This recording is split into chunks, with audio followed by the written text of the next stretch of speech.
आप सुन रहे हैं जीके म्यूजिक एंटरटेनमेंट की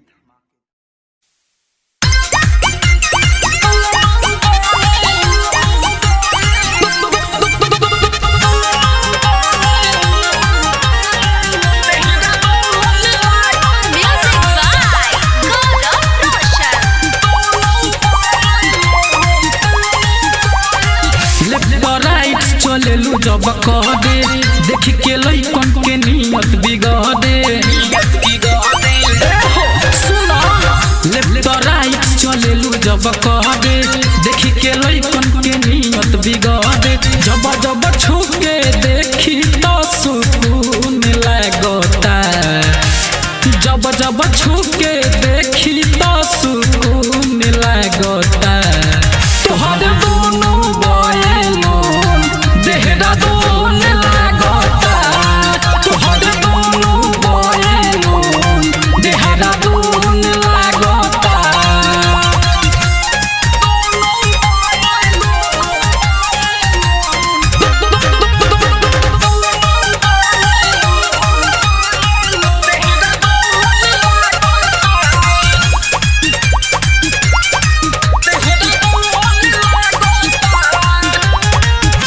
कमर कमानी चाल नागिन के चलेलू दिन भर में 4 बार कुर्ती बदलेलू कमर कमानी चाल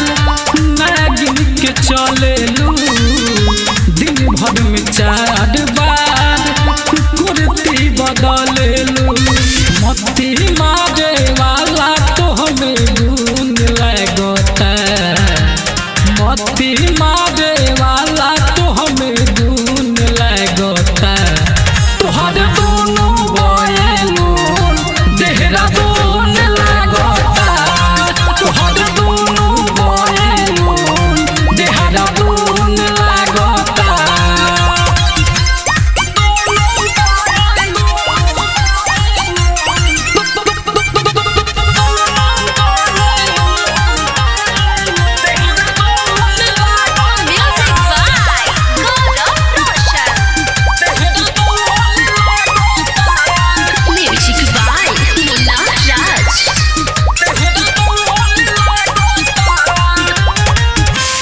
गतरिया तोहरा लागे न लाज के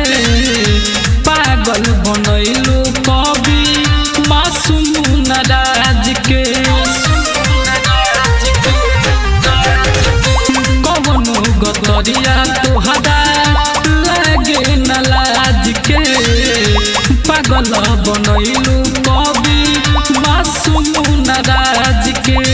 चंदन शर्मा देखियो परिल कहे जून लगता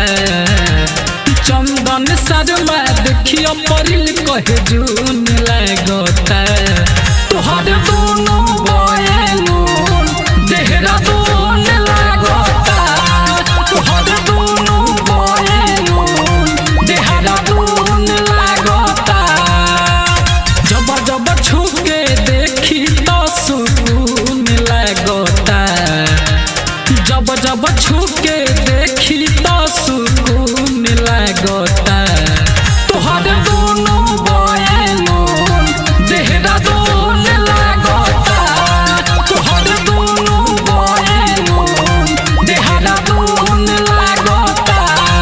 राज स्टूडियो स्टेशन रोड